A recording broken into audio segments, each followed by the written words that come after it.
جگہ جگہ یہ درگاہیں اور یہ آستانے قائم ہیں، مشکلات کا حل ان سے مانگتے ہیں۔ کون سا دربار جہاں دیے نہیں جلتے،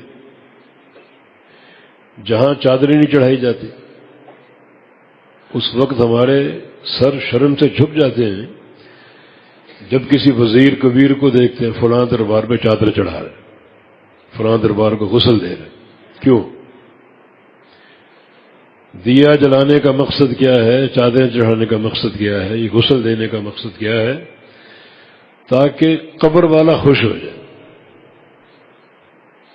مانا یہ عقیدہ ہے کہ قبر والا باہر کے سارے حالات جانتا ہے، کون آیا کون گیا، کس نے غسل دیا کس نے دیا جلایا، سارا اس پر انکشاف ہے۔ اور یہ پرلے درجے کا شرک ہے۔ پھر سوال ایک اور قائم ہے کہ اس کو خوش کیوں کرنا چاہتے ہیں؟ اس کا جواب یہ کہ تاکہ وہ خوش ہو کر ہماری حاجتیں پوری کرے، جو ہم مانگتے ہیں وہ دے ہمیں۔ مانا عقیدہ ہے کہ قبر والا حاجتیں پوری کرنے پر بھی قادر۔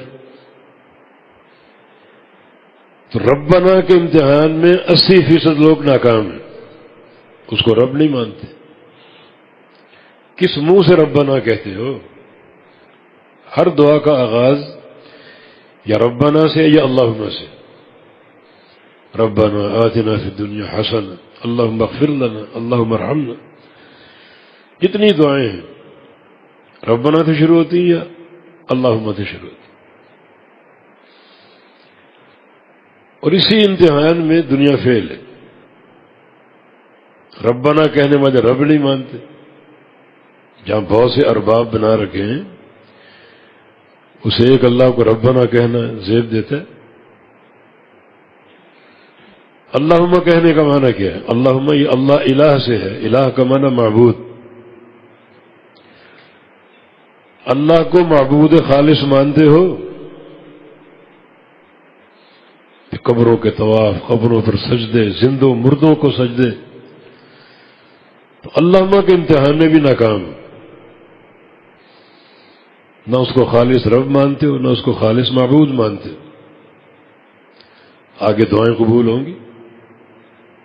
یہ نحوستیں کہاں سے آ رہی؟ یہ مہنگائی کے طوفان کہاں سے آ رہے ہیں؟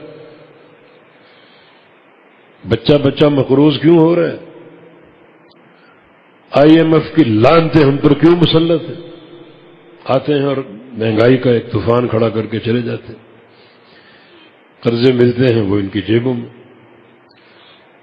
ربنا اللہم کے امتحان میں ہی ناکام ہو تو دعائیں کہاں سے قبول ہوں گی؟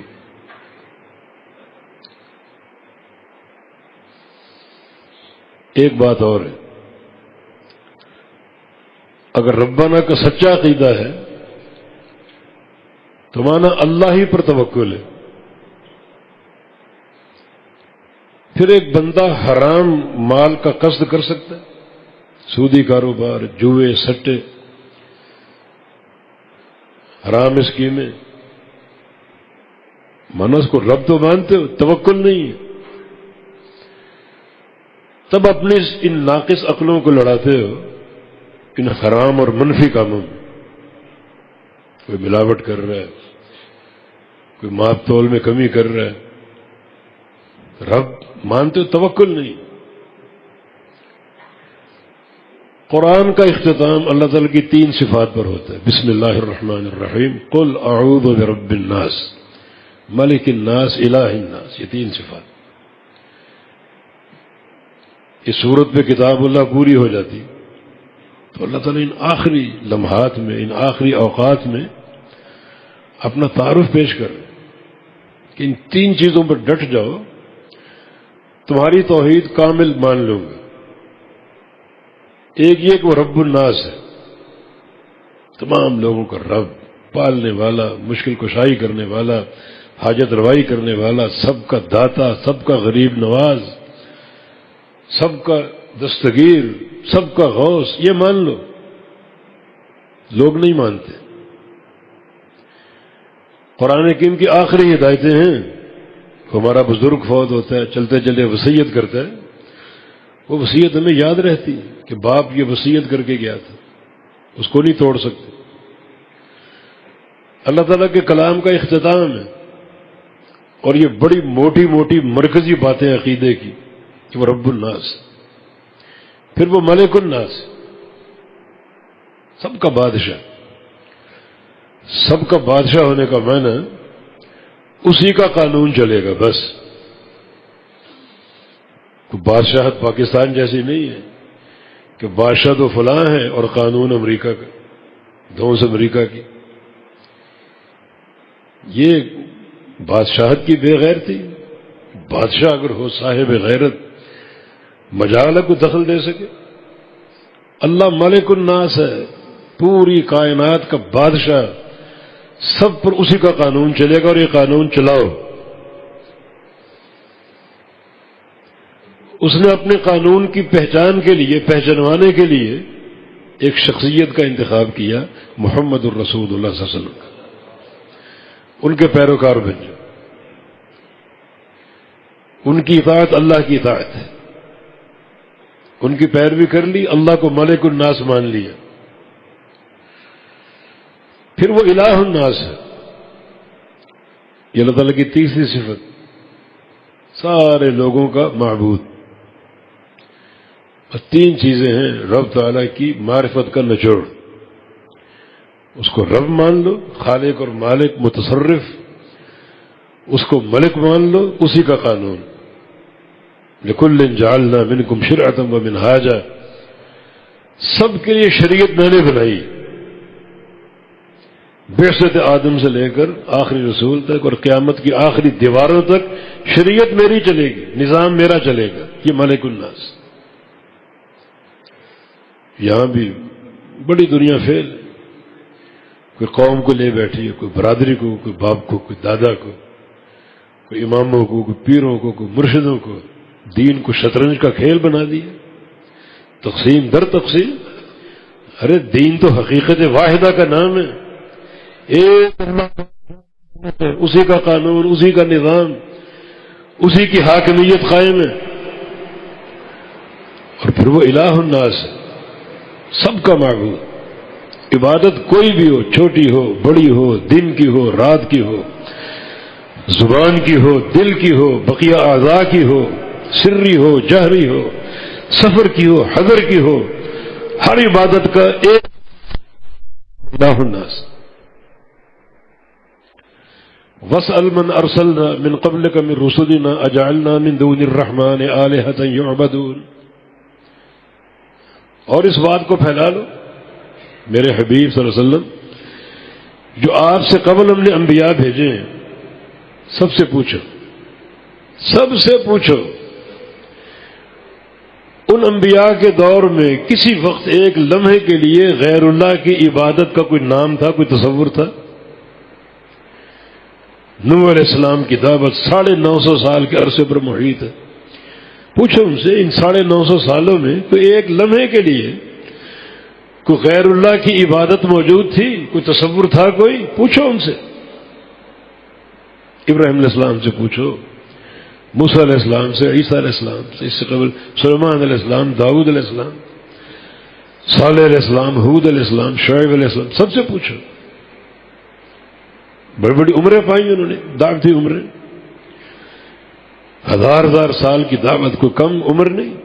3000 سالوں میں ایک لمحہ کوئی ایسا آیا ہو، کسی غیر کی کوئی عبادت کی دعوت ہو، کوئی تصور ہو، بڑے بڑے مشاہیر گزرے، کوئی تھا؟ پوچھو ان سے۔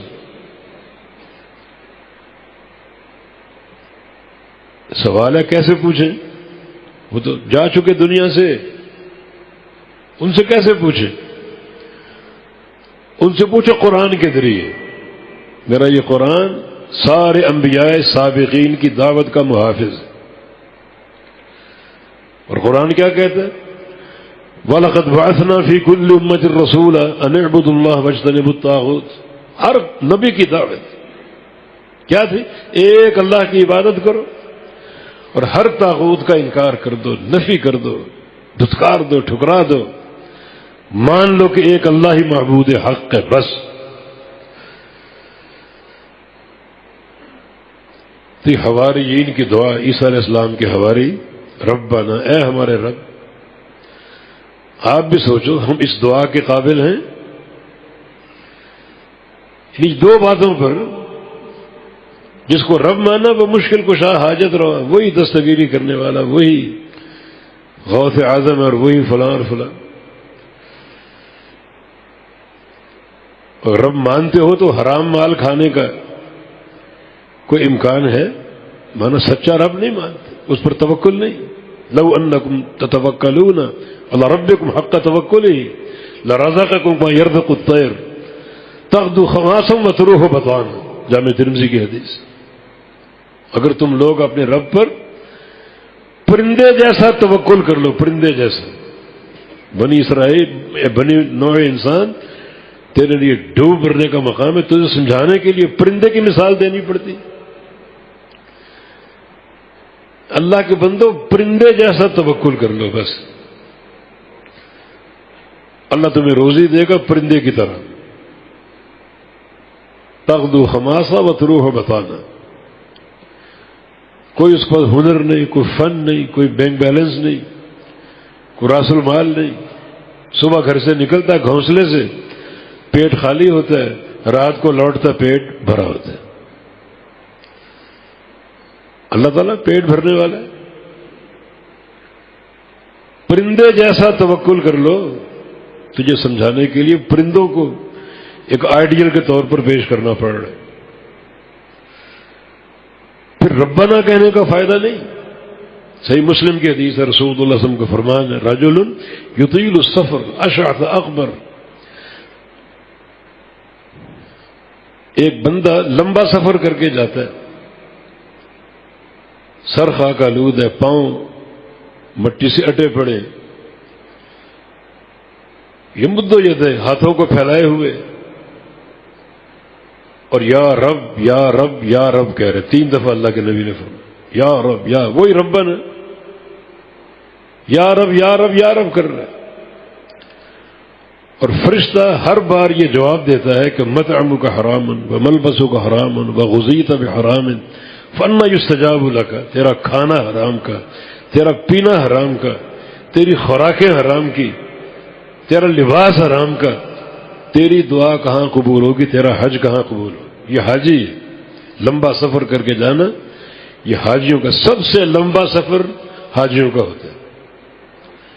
کئی مثالیں ایسی موجود ہیں. حج کے لیے گھر سے نکلے، پورے بال سیاہ تھے، مکہ پہنچے تو ساری داڑھی بال سفید ہو چکے.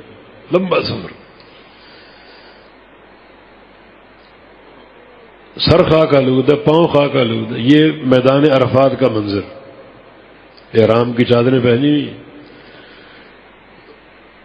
اور پھر رہے باہر اللہ تعالیٰ کی مغفرت کے لیے، اپنے گناہوں کو بخشوانے کے لیے. الحج عرفہ، اصل حج عرفہ کا نام. اب کھڑا دعائیں کر رہے. عرفہ کی دعائیں قبول ہوتی. اللہ تعالیٰ سب سے زیادہ اپنے بندوں کے قریب کب آتا ہے؟ جب بندے میدان عرفات میں جمع ہوتے، اور اللہ فرشتوں کو گواہ بنا کر سب کو معاف کر دیتے. حتیٰ کہ بعض حدیث سے یہ بات ثابت ہوتی ہے کہ تبعات بھی معاف کر دیتے. حقوق العباد، کسی کی غیبت کی ہو، کسی کو مال ہتھیایا ہو، کسی کو ناحق مارا ہو، وہ بھی بخشوا دے. اس پر حدیث موجود ہے کہ بندہ میدان عرفہ میں تبعات بھی معاف کروا سکتا ہے. اتنے بخشش کے مواقع، یہ مدو جدے ہاتھوں کو پھیلائے ہوئے یا رب کر رہا ہے. فرشتوں کا جواب، تیرا کھانا پینا حرام کا، تیری دعا کہاں قبول ہوگی؟ نہ حج قبول نہ دعا قبول، کیونکہ ربوبیت پر ایمان اس کا کمزور ہے. اس کو رب ماننے والا حرام کھائے نہیں سکتا. اگر حرام کھائے گا مانا رب پر توکل کمزور ہے. حالانکہ قبولیت دعا کے سارے مواقع موجود ہیں. لمبا سفر، مسافر کی دعا قبول ہوتی ہے، حدیث ہے.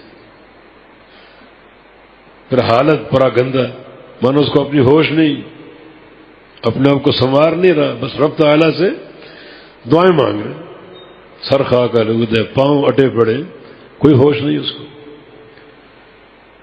سفر بھی لمبا ہے، ہاتھوں کو پھیلائے ہوئے، کیونکہ جامع ترمذی کی حدیث ہے جب بندہ اپنے ہاتھوں کو پھیلاتا ہے اللہ کو شرم آتی ہے ان کو خالی لوٹاتے ہوئے. ان قبولیت کے سارے مواقع موجود ہیں. یا رب کہہ رہے ہیں. اس سے علماء کا استنباط ہے جو بندہ دعا کرتے ہوئے 3 دفعہ یا رب کہہ دے یا 3 دفعہ ربنا کہہ دے اللہ وہ دعا قبول کر لیتا. یہاں قبول نہیں ہو رہی، یا رب تو کر رہے، قبول نہیں ہو رہی. وجہ مطعمک حرام و ملبسک حرام وغذیت بحرام، کھانا بھی حرام کا، لباس بھی حرام کا، تیری غذا بھی حرام کی، تیری دعا کہاں قبول ہوگی؟ وہ جو رب الناس یا ربنا ہے اس پر عقیدے کی کمزوری سامنے آ رہی. تو ربنا کو ماننے والا یا رب کو ماننے والا کون ہے؟ جو اللہ تعالی ہی کو رب مانے، مشکل کشا مانے، حاجت روا مانے. یہ جو درگاہیں آپ نے پھیلا رکھی کچھ نہیں کرنے والے، اور آپ کا جو رزق وہ خالص ہو، حلال کا ہو، حرام کی طرف مائل ہو، تو ربنا پر ایمان آپ کا کمزور ہے. اب ربنا کہتے رہو، زبان سے نکل رہا ہے، اندر کچھ نہیں، نہ عقیدہ ہے، نہ منہج ہے، نہ حلال کا قصد ہے، تو دعائیں کہاں قبول ہوں گی؟ یہ ربنا، یہ پہلا لفظ حواریین کی دعا کا. اب وہ اپنی دعا میں اللہ تعالیٰ کی جناب میں ایک وسیلہ پیش کریں. یہ بھی عقیدے کی صلابت. عیسیٰ علیہ السلام سامنے ہے، عیسیٰ علیہ السلام کی ذات کا وسیلہ پیش نہیں کیا. کسی کی ذات کا وسیلہ دعا میں پیش کرنا بدعت ہے. اس کے طالبان شرک سے ملتے ہیں کہ ان کے عقیدے کی صلابت. عیسیٰ علیہ السلام نے اسی موقع پر فرمایا من انصاری الی اللہ، کون میرا مددگار؟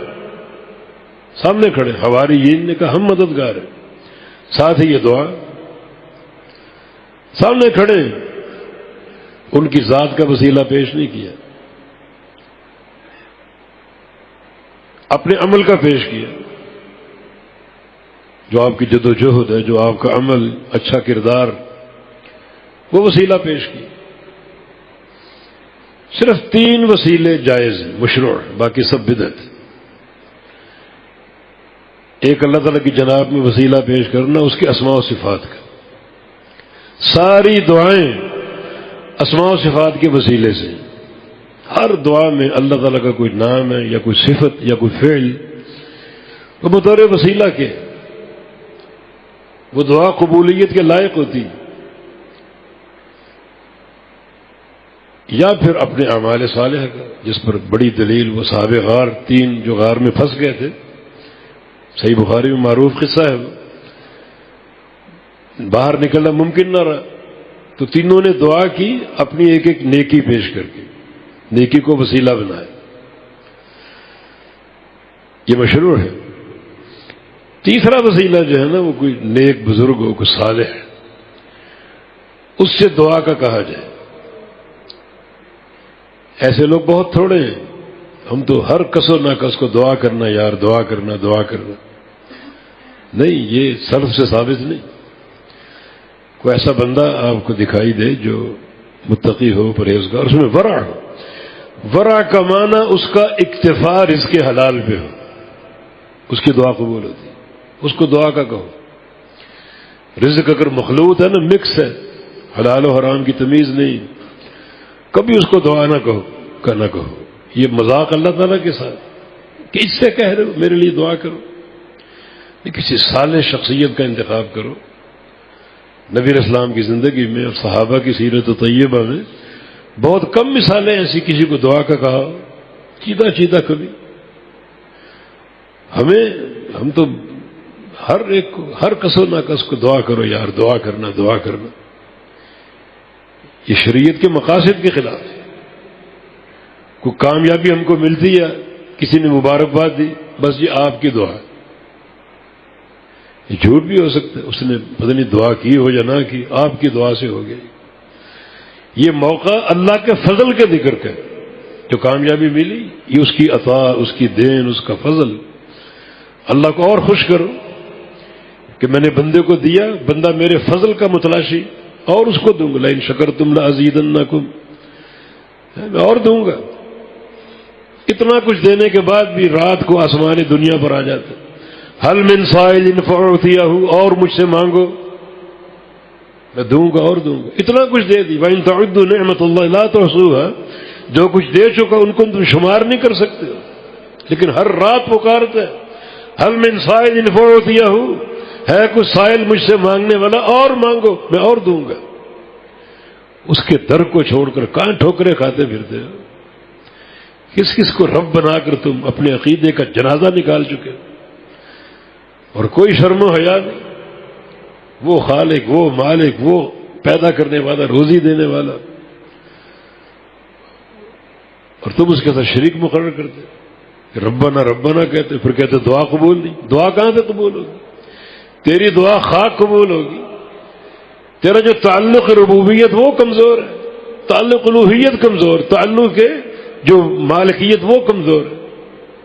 جو آخری 3 صفات اللہ نے ذکر کی ان کو اپنے اوپر منطبق کرو، سچے ہو یا جھوٹے ہو، ایمان صادق ہے یا کاذب ہے۔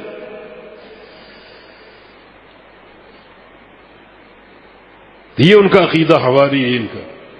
عیسیٰ علیہ السلام نے کھڑے ان کا واسطہ پیش نہیں کیا اللہ کی جناب میں۔ یہ وسیلے کا مسئلہ سمجھ نہیں آتا۔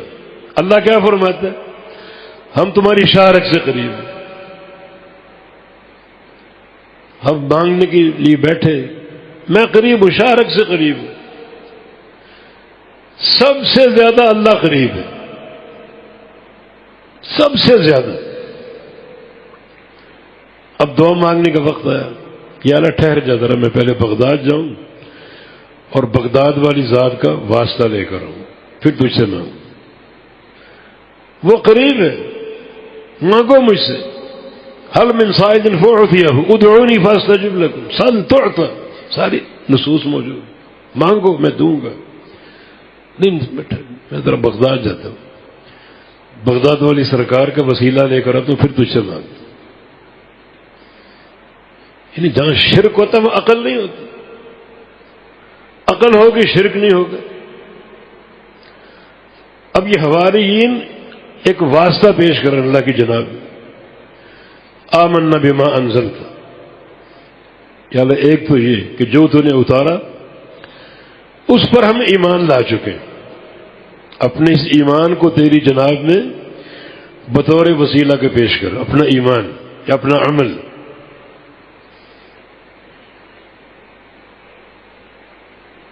بما انزلت، جو تو نے اتار دی۔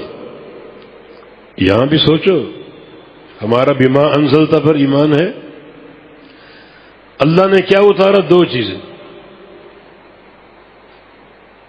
وانزل اللہ علیک الکتاب والحکمہ، اللہ نے آپ پر 2 چیزیں اتاری، الکتاب یعنی قرآن، الحکمہ یعنی نبی علیہ السلام کی حدیث۔ ہمارا ایمان ہے۔ کتنے لوگ موجود ہیں قرآن کی واضح آیت ہو، واضح حدیث ہو، ٹھکرا دیتے ہیں کہ یہ قول امام کے خلاف، باپ دادا کی عادات و اطوار کے خلاف۔ یہاں بھی بڑی دنیا ناکام ہے، قرآن کو ٹھکرا دیا، حدیث کو ٹھکرا دیا،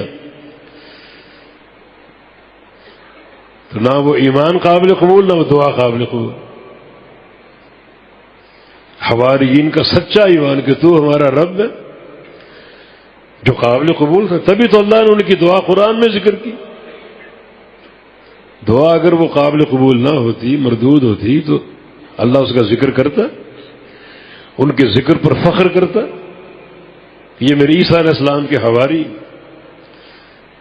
کیا صدق دعا ان کا، اے ہمارے رب، مانا دل و جان کی گہرائی سے اللہ تعالیٰ کو رب مانتے تھے، مشکل کشا مانتے تھے، داتا اور حاجت روا مانتے تھے، اس کے سوا کوئی نہیں۔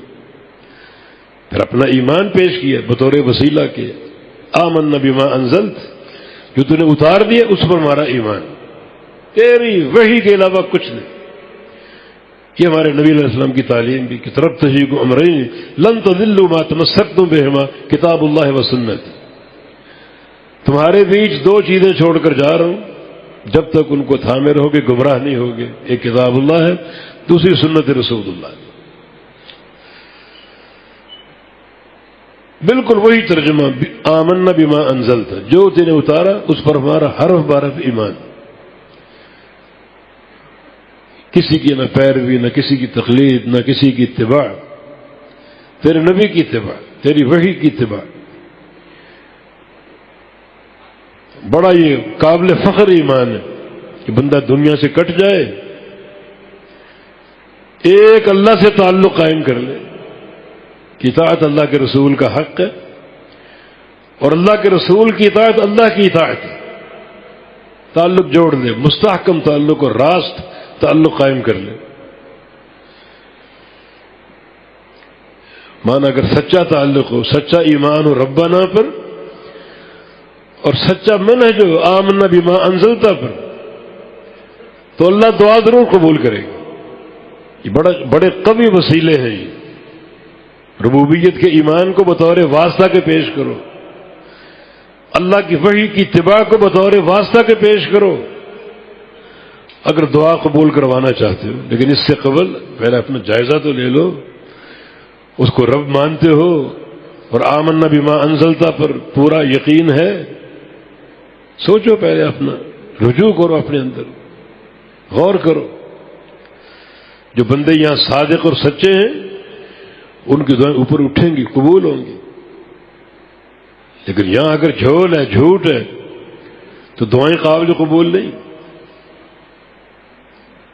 آگے ایک اور وسیلہ، واتبعنا الرسول، ہم نے رسول کی اتباع کر لی۔ یہ اپنا عمل بلکہ اپنا عقیدہ اللہ کے حضور میں، اللہ کی جناب میں وسیلے کے طور پر پیش کر رہے ہیں کہ چونکہ ہم تیرے رسول کی اتباع کرتے تو ہماری دعا قبول کر۔ بڑا قوی وسیلہ ہے رسول کی اتباع کر۔ رسول کی بعثت اسی لیے ہوتی کہ اس کی اتباع کی جائے، الا لیطاع باذن اللہ، اطاعت کی جائے۔ من یطیع الرسول فقد اطاع اللہ، رسول کی اطاعت کر رہے ہیں اللہ کی اطاعت کر رہا ہے۔ بس کائنات میں رسول ہی ہر دور میں واحد نمائندہ ہے، واحد شخصیت جو اللہ کے بندوں کو جوڑتا ہے اللہ کے ساتھ، اور کوئی نہیں۔ پوری دنیا اکٹھی ہو جائے، سب مل کر بھی اللہ کے بندوں کو اللہ سے نہیں ملا سکتے۔ یہ مقام اور منصب صرف انبیاء کرام کا ہے، ہمارے آخری نبی محمد الرسول اللہ صلی اللہ علیہ وسلم کا۔ بلکہ اللہ سے ملانا اور جوڑنا بڑی ہی محبت کی بنیاد پر۔ قل ان کنتم تحبون اللہ فاتبعونی یحببکم اللہ، اللہ کی محبت آ رہی، وہ آیا تو بیڑے پار ہیں۔ اللہ کی محبت چاہتے ہو، میرے حبیب کی اتباع کر لو۔ بس یہ اتباع تم کو اللہ سے جوڑ بھی دے گی، اللہ کا محبوب بھی بنا دے گی۔ کوئی اس سے گہرا کوئی تعلق چاہیے آپ کو؟ یہ اظہار حواریین کر رہے ہیں، واتبعنا الرسول، ہم نے رسول کی اتباع کر لی۔ تو بڑا ایک عظیم اثاثہ یہ تیرے حضور پیش کر رہے ہیں بطور وسیلے کے، ہم نے رسول کی اتباع کر لی، رسول کی پیروی کر لی۔ اچھا، یہ واسطے پیش کر کے دعا کیا مانگی، اللہ سے طلب کیا کیا؟ فاکتبنا مع الشاہدین، یا اللہ ہمارا نام لکھ دے شاہدین کے ساتھ۔ یہ طلب ہے، ہمارا نام لکھ دے شاہدین کے ساتھ۔ اس کے دو معنی، ایک ہے شاہدین نبی علیہ السلام کے صحابہ، اس امت کے لوگ، وَكَذَلِكَ جَعَلْنَاكُمْ أُمَّةً وَسَطًا لِتَكُونُوا شُهَدَاءَ عَلَى النَّاسِ، اس امت کے لوگ شہداء ہیں، قیامت کے روز ان کی شہادت لی جائے گی، یہ ایک الگ مضمون ہے۔ تو فاکتبنا مع الشاہدین، اے مع امت محمد صلی اللہ علیہ وسلم، ان کے ساتھ ہمارا نام لکھ دے، ان کے ساتھ نام جوڑ دے ہمارا، کیونکہ امت محمد صلی اللہ علیہ وسلم کے لیے اور بالخصوص صحابہ کرام کے لیے بڑے خصائص، ابھی رمضان گزرا، ایک ہی رات جو ان کو تو نے دی ہے 85 سال سے زیادہ قیمتی. اگر ہم ان کے ساتھ جڑ جائیں شاہدین کے ساتھ تو یہ اجر ہمارے کھاتے میں بھی آ جائے گا. جو محبتیں اس آخری امت کو حاصل ہیں ہم بھی اس میں شریک ہو جائیں گے. نبی علیہ السلام کی حدیث ہے کہ نحن الآخرون السابقون، ہم وہ امت ہیں زمانے کے اعتبار سے آخری ہیں اور جنت میں داخلے کے اعتبار سے سب سے آگے ہوں گے.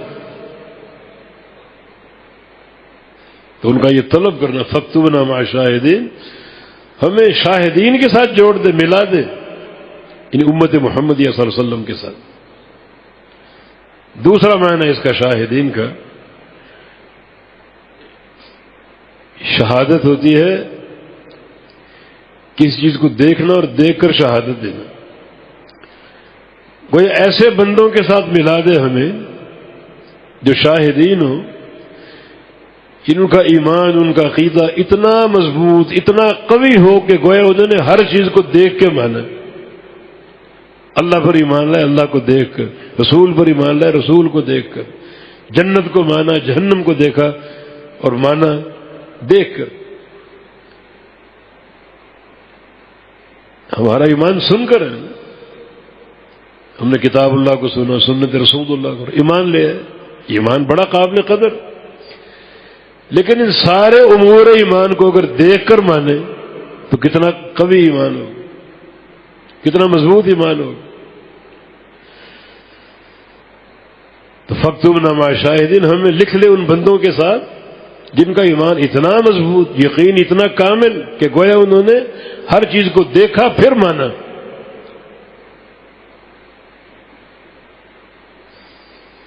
یہاں ایک منزل نصیب ہوتی ہے، اس منزل کا نام یقین. عبداللہ مسعود رضی اللہ عنہ کا قول ہے الایمان الیقین کلہ، یا الیقین والیمان کلہ، پورا ایمان یقین ہے. انہیں ہمیں ایسا بنا دے کہ اس دین پر پورے یقین کے ساتھ ہم قائم ہو جائیں، جڑ جائیں، منسلک ہو جائیں. یہ یقین کی طلب ہے. فاکتبنا مع شاہدین، ہمیں شاہدین میں شامل کر لے ان بندوں میں جن کا ایمان اتنا مضبوط، یقین اتنا کامل ہے کہ گویا انہوں نے ہر چیز کو دیکھا اور پھر مانا. یہ شاہدی، یہ سوال یقین کا، استدعاء یقین کی.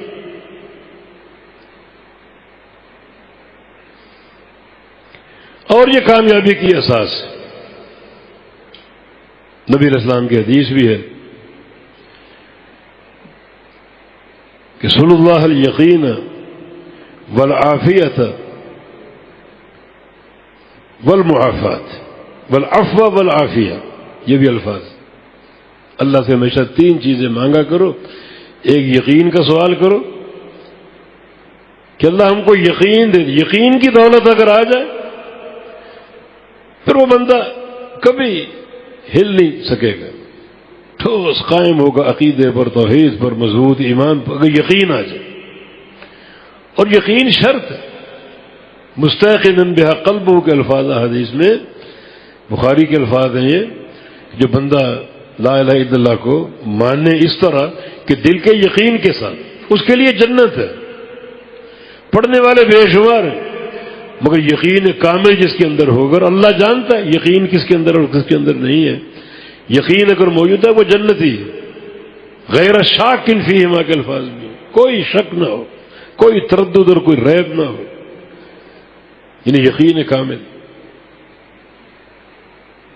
یہ دعا بڑی قیمتی، ہمیں ان بندوں میں شامل کر لے جو اس طرح مانے کہ گویا ہر چیز انہوں نے دیکھی پھر ہی مان لائے. ایسا یقین ان پہ ہمیں یقین پیدا کر دے. نبی علیہ السلام کی حدیث کے 3 چیزیں سب سے بڑی نعمت ہے: یقین، عفو اور عافیت. یقین کا معنی یقین کامل راسخ، تصدیق جازم. عفو کا معنی گناہوں کی بخشش، گناہ معاف کر دے. عافیت کا معنی عافیت دے دے. کہاں فی الدنیا والآخرہ، دنیا میں بھی عافیت دے دے، آخرت میں عافیت دے دے۔ نبی علیہ السلام ایک اپنے صحابی کی بیمار پرسی کے لیے گئے، دیکھا اس کا جسم سوکھی شاخ کی طرح پتلا ہو چکا، جیسے سوکھی ٹہنی ہوتی۔ فرمایا تم نے کیا کیا، ایسا کیوں ہو گیا؟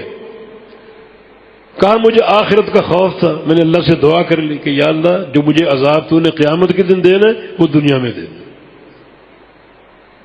دیکھیں دنیا کا عذاب، ٹہنی بنتا جا رہا ہے، پھر تنکا بن جائے گا، کیا اس کی شکل ہوگی؟ باقی یہ دعا تم نے کیوں کی؟ تم یہ دعا کرو اللہم انی اسألک العافیۃ فی الدنیا والآخرہ، دنیا میں عافیت دے دے اور آخرت میں عافیت دے دینا۔ دنیا کی عافیت کا معنی دنیا کی ہر تکلیف سے، ہر مرض سے، ہر ابتلا سے، ہر آزمائش سے بچا لے، اور آخرت کی عافیت کا معنی جہنم کے عذاب سے بچا لے۔ نبی علیہ السلام کے کہنے پر اس نے یہ دعا کر دی، دنوں میں بھرا چنگا ہو گیا، صحت بحال ہو گئی، طاقت بحال ہو گئی۔ یہ عافیت، یقین، عفو اور عافیت، ان تینوں کا سوال کرو۔ تو یہاں یقین کی بات ہو رہی ہے، بڑی ایک قیمتی اور قوی دولت ہے یہ، اور یہ حواریین کی طلب ہے کہ فاکتبنا مع الشاہدین، ہمارا نام شاہدین میں جوڑ دے اور شامل کر دے۔ ایمان تو ہے مگر ایسا یقینی ایمان بنا دے کہ گویا ہم نے ہر چیز دیکھ کر مانی۔ جنت حق ہے، ہم نے جنت کو دیکھا ہے، قیامت کا حوض حق ہے، ہم نے حوض کوثر کو دیکھا ہے پھر مانا ہے، ایسا یقین ہے۔ اللہ تعالیٰ کو گویا دیکھا ہے پھر مانا ہے، ایسا یقین کامل ہمیں عطا کر دے، یقین سے ہمارے ظاہر و باطن کو بھر دے۔ انسان جب قبر میں جاتا ہے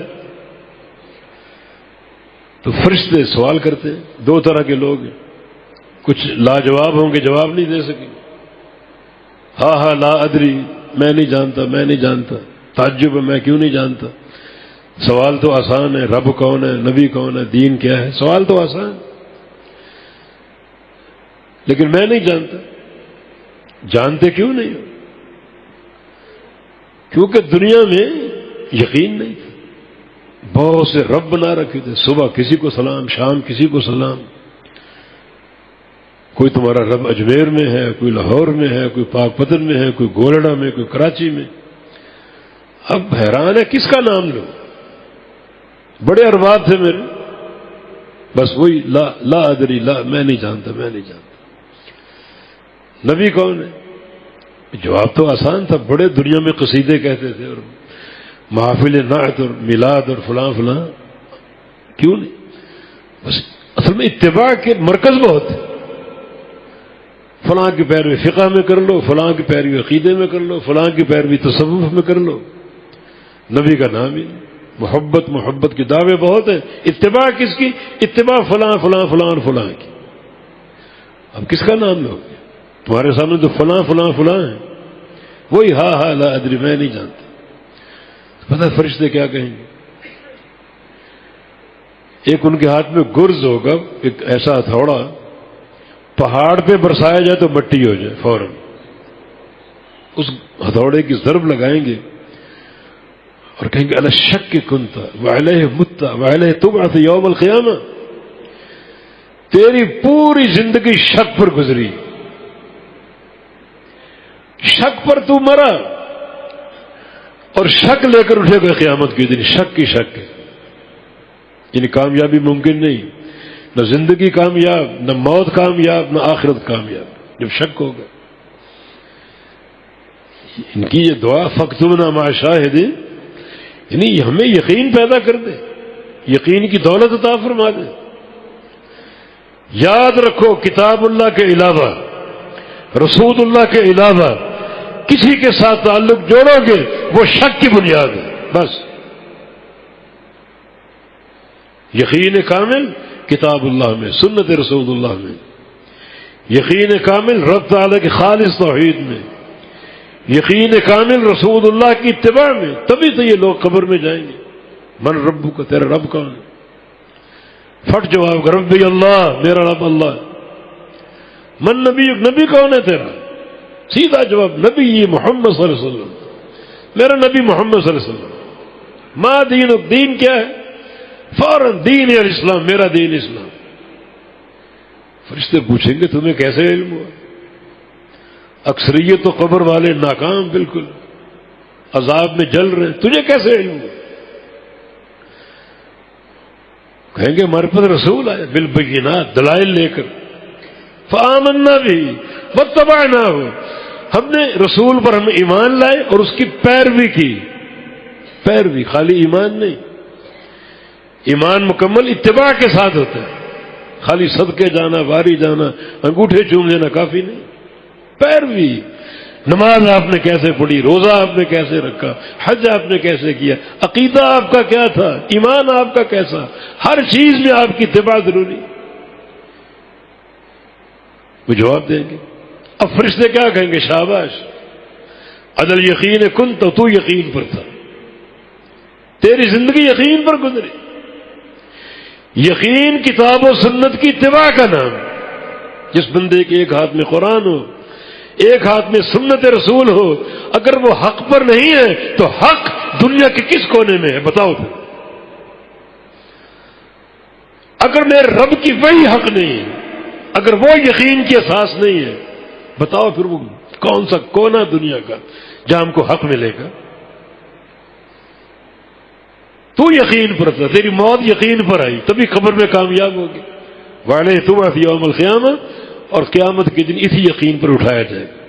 نادا منادی من السماء، آسمان سے اللہ تعالیٰ کی آواز آئے گی، اور صدق عبد، یہ بندہ سچا ہے، یہ یقین پر ہے، سچا، صادق القول، صادق العقیدہ، صادق العمل، فافرشوا له من الجنہ، اس کے نیچے جنت کا بستر بچھا دو، والبسوہ من الجنہ، جنت کا لباس اس کو پہنا دو، وفتحوا له بابا من الجنہ، اس کی قبر میں جنت کے دروازے کھول دو، کھڑکیاں کھول دو۔ یہ کامیابی۔ اللہ ہمیں ان بندوں میں داخل فرما لے، شامل فرما لے۔ حواریین کی دعا مانگا کرو، لیکن پورے معرفت اور وثوق اور یقین کے ساتھ۔ وہ دعا کیا ہے؟ ربنا آمنا بما انزلت واتبعنا الرسول فاکتبنا مع الشاہدین۔ اے ہمارے رب، پہلے سمجھو رب ماننے کے تقاضے کیا ہیں، رب ماننے کا معنی کیا ہے، رب کہنے کی ذمہ داریاں کیا ہیں، اور پھر یہ دو چیزیں بطور وسیلے کے پیش کر دو، لیکن پوری معرفت کے ساتھ، پورے وثوق اور یقین کے ساتھ کہ آمنا بما انزلت، جو تو نے اتارا ہمارا ایمان، اور کسی چیز پر نہیں، اور واتبعنا الرسول، ہم رسول کے پیروکار، کسی اور کے نہیں۔ بس ہمارا استدار طلب کیا ہے؟ فاکتبنا مع الشاہدین، ہمیں شاہدین میں شامل فرما لے، ان بندوں میں جن کا ایمان بھی یقینی ہو، عقیدہ بھی یقینی ہو، منہج بھی یقینی ہو، عمل بھی یقینی ہو، اور یہی کامیابی کی اساس ہے۔ اقول قولی ھذا واستغفر اللہ لی ولکم، وآخر دعوانا ان الحمد للہ رب العالمین۔